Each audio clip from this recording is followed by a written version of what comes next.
Hello friends, welcome to my YouTube channel prepare to win. तो आज हम दोस्तों बात करेंगे कि मुद्रास्फीति किसे कहते हैं। मुद्रास्फीति से तात्पर्य है महंगाई से, यानी कि महंगाई जब हम किसी वस्तु को खरीदते हैं और उसके मूल्य में बढ़ोतरी हो जाए, या हम किसी सेवा को खरीदते हैं और उसकी मूल्यों में बढ़ोतरी हो जाती है, तो उसी को मुद्रास्फीति कहते हैं, यानी कि महंगाई बढ़ जाना। महंगाई बढ़ने से तात्पर्य ये है कि जो हमारा उपभोग है वो भी प्रभावित होगा, हमारी जो क्रय क्षमता है वो प्रभावित होगी और हमारा बचत प्रभावित होगा। इन सब से हमें ये पता चलता है कि इससे मुद्रास्फीति हो रही है, यानी कि महंगाई बढ़ रही है।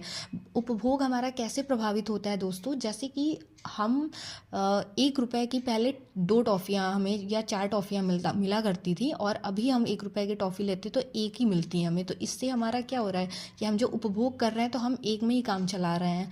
पहले हम उसी 1 रुपए में 4 टॉफ़ीज़ खाते थे, अब हम 1 रुपए में एक ही टॉफ़ी माल खा रहे हैं। तो इससे हमें ये समझ में आता है कि हमारा उपभोग भी महंगा हो गया। बचत से ये प्रभावित हो पता चलता है कि जैसे कि हमारी सैलरी 10,000 रुपये है। अब 10,000 रुपये में पहले हमारा 5,000 रुपये में खर्चा चल जाता था, 5,000 बच जाते थे।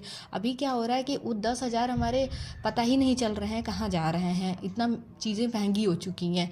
तो इस तरीके से हमारा बचत प्रभावित होता है। और क्रय क्षमता इस तरह से कम होती है, जैसे कि जो मूल्य हैं उनकी क्रय क्षमता, मतलब जो रुपए है उसकी क्रय क्षमता कम होना। इससे पता चलता है दोस्तों कि जैसे जो 1 रुपए का जो रेट था वो क्या हो गया, अब 1 रुपए हमें कितनी एक ही टॉफ़ी दिला रही है ना, तो इससे क्या हो गया, उस 1 रुपए की कीमत क्या हो गई, गिर गई ना, यानी कि उसके मूल्य में क्या हो गई, कमी आ गई, तो उसकी क्रय क्षमता कम हो गई। तो इससे पता चलता है कि ये मुद्रास्फीति का कारण है।